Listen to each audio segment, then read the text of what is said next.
చూస్తే బేరే చేసుకుంటే వారం క్రితం ప్రకటనలకి ఇప్పుడు నిన్న ఇవాళ వాళ్ళ పార్లమెంట్లో మాట్లాడినటువంటి మాటలు అంటే బయట వాళ్ళు ఇస్తున్న ప్రకటనలు చూస్తే వాళ్ళు కొంత ఒక వెనకడుగు వేశారు అనే అర్థమవుతోంది. దీన్ని ఎలా చూడాలి? అంటే మొన్న పహల్గామ్లో మన టూరిస్టుల మీద అంటే టెర్రరిస్టులు చేసినటువంటి దాడిలో వారిని చంపిన విధానం, భార్య ముందే భర్తని, కొడుకుని తల్లి ముందే పేర్లు అడిగి ప్రత్యేకంగా కొన్ని విషయాలు తెలుసుకొని వారిని చంపిన విధానం వల్ల భారతదేశంలో ఉన్నటువంటి ప్రజలందరూ ఉలిక్కిపడి ఈ టెర్రరిస్టుల్ని ఇంకా ఏమాత్రం సహించాల్సిన అవసరం లేదు, భారత ప్రభుత్వం తీసుకునేటటువంటి ఆర్మీ చర్యకి భారత ప్రజలందరం కూడా సపోర్ట్ చేస్తామని అన్ని ప్రాంతాల ప్రజలు చెప్పారు. అన్ని రాజకీయ పార్టీలు ఇంక్లూడింగ్ కాంగ్రెస్ పార్టీ ఈ ప్రభుత్వం దీనికి సరైన చర్య తీసుకోవాలా, ఆ చర్యకి మేమంతా సంపూర్ణంగా సపోర్ట్ చేస్తామని చెప్పారు. దాంట్లో భాగంగానే టెర్రరిస్టుల సెంటర్స్ మీద భారతదేశ సైన్యం దాడి విజయవంతంగా చేసి అందులో దాదాపు 100 మంది టెర్రరిస్టులను చంపటం జరిగింది. దాని వరకు ప్రజలు, రాజకీయ పార్టీలు అందరూ కూడా సంతోషాన్ని వ్యక్తపరిచారు. అయితే ఇప్పుడు మనకి బోర్డర్లో ఉన్నటువంటి గ్రామాల్లో వారు మళ్ళీ పాకిస్తాన్ సైన్యం మరి దాని మీద దాడి చేస్తూ మామూలు ప్రజలు చనిపోయే విధంగా చేస్తున్నారు. అదే రకంగా డిఫెన్స్ సెంటర్స్ మీద మన భారతదేశంలో ఉన్నటువంటి వాటి మీద దాడి చేయడానికి చేస్తారనేటటువంటి మాటలు మాట్లాడుతున్నారు.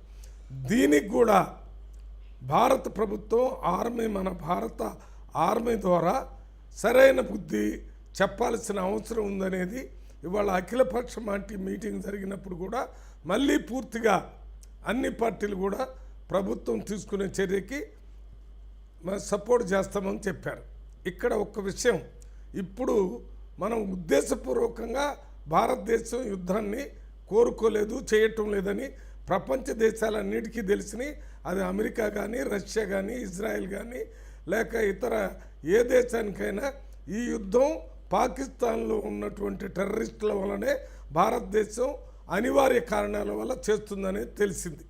అయితే ఇవాళ భారతదేశం ఏదో ఒక దేశం మీద ఆధారపడి యుద్ధం చేయటం కాకుండా మనల్ని మనం రక్షించుకునే పరిస్థితిలో ఉన్నాం. కాబట్టి యుద్ధము శాంతి కోసం చేస్తున్నాం, యుద్ధం శాంతి కోసం. ఈ యుద్ధంలో తప్పనిసరిగా కొంత నష్టం జరగవచ్చు భారతదేశానికి, కానీ మన దేశంలో శాంతి నెలకొలాలంటే ఈ యుద్ధం కంపల్సరీ అనే విషయాన్ని భారత ప్రజలు, భారత రాజకీయ పార్టీలన్నీ గమనించే భారత ప్రభుత్వం, అది బీజేపీ ప్రభుత్వం అయినా ఏ పార్టీ ప్రభుత్వం అయినా భారతదేశ ప్రభుత్వం కాబట్టి దానికి సపోర్ట్ చేయాలని అన్ని రాజకీయ పార్టీలు ప్రజలు ముందుకొచ్చి చెప్తున్నారు.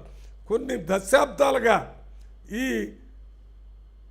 ఈ టెర్రరిస్టులు భారతదేశం మీద అనేక రకాల దాడులు చేస్తున్నారు. ముఖ్యంగా జమ్మూ కాశ్మీర్లో ఈ జమ్మూ కాశ్మీర్లో జరిగిన ఈ టెర్రరిస్ట్ దాడులు మొన్న జరిగింది పరాకాష్ఠగా చేరింది.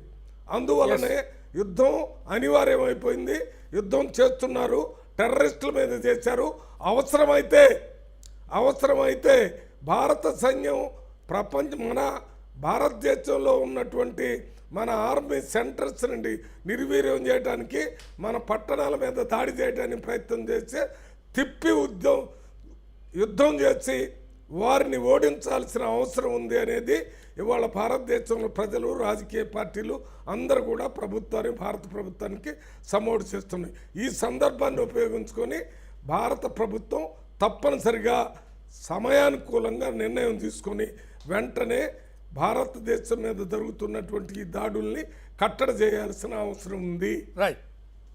రైట్ పాపారావు గారు, ఇక్కడ ఇందాక మల్లురవి గారు, బోరా నరసింహగౌడ్ గారు వీళ్ళు చెప్పారు. అంటే ఇక్కడ అబ్జర్వ్ చేయాల్సింది ఏంటంటే, సరే ఇప్పుడు ఇది అనివార్యమైంది, భారతదేశంలో శాంతి నెలకొనాలి అంటే ఉగ్రవాద చర్యలు పదే పదే ఉగ్రవాద కవ్వింపులు చర్యలు అమాయక ప్రజల ప్రాణాలు తీయటం దేశాన్ని అస్థిరపరచాలనుకుంటున్నటువంటి దుష్టశక్తులు